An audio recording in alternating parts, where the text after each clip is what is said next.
नमस्कार दोस्तों, आज हम बात करेंगे हाल ही में रिहा हुए इंजीनियर राशिद की। राशिद 2019 से तिहाड़ जेल में बंद थे और अब विधानसभा चुनाव से ठीक पहले उन्हें जमानत मिल चुकी है। उनकी रिहाई ने जम्मू कश्मीर की राजनीति में नई हलचल मचा दी है। लेकिन क्या ये रिहाई महज एक पुरानी रणनीति है या कुछ और? चलिए जानते हैं इस पूरी कहानी को। सबसे पहले जानते हैं कि आखिर राशिद है कौन।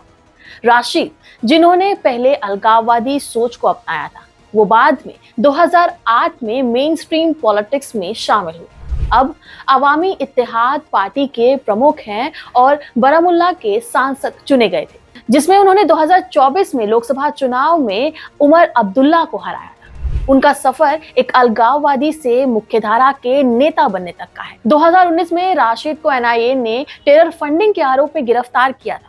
उन पर आरोप था कि उन्होंने अलगाववादी नेताओं के साथ मिलकर जम्मू कश्मीर में आतंकवाद को फंडिंग की है। उन्हें अनलॉफुल एक्टिविटी प्रिवेंशन एक्ट यानी यूएपी के तहत जेल भेजा गया था और तब से लेकर अब तक वो तिहाड़ जेल में बंद थे। ऑपोजिशन पार्टियों की प्रतिक्रिया राशिद की रिहाई पर बनी हुई है। महबूबा मुफ्ती ने उनकी रिहाई पर सवाल उठाते हुए कहा है कि ये एक पुरानी चुनावी चाल है और इससे उन परिवारों को कोई राहत नहीं मिली है जिनके बच्चे अभी भी जेल में हैं। वहीं उमर अब्दुल्ला ने भी राशिद की रिहाई को लेकर संदेह जताया है, लेकिन साथ ही कहा है कि इससे उनकी पार्टी पर कोई भी असर नहीं पड़ेगा। दूसरी तरफ बीजेपी ने राशिद की रिहाई पर तीखी प्रतिक्रिया दी है। भाजपा के नेशनल जनरल सेक्रेटरी तरुण चुग ने कहा है कि जम्मू कश्मीर की जनता अलगाववादी सोच के खिलाफ है और राशिद के साथ साथ अब्दुल्ला, मुफ्ती और गांधी परिवार शांति के दुश्मन हैं। चुग ने यह भी कहा कि राशिद को सिर्फ विधानसभा चुनाव में प्रचार के लिए जमानत दी गई है, लेकिन उन्हें उनकी करनी का दंड जरूर मिलेगा। भाजपा ने यह भी कहा कि उनकी सरकार जम्मू कश्मीर में विकास और शांति की दिशा में काम कर रही है, जिसमें जाति, धर्म या पंथ का कोई भेदभाव नहीं किया जाता। राशिद की रिहाई के बाद वे एक बार फिर चुनावी मैदान में हैं और उन्होंने अपनी पार्टी के लिए प्रचार करना भी शुरू कर दिया है।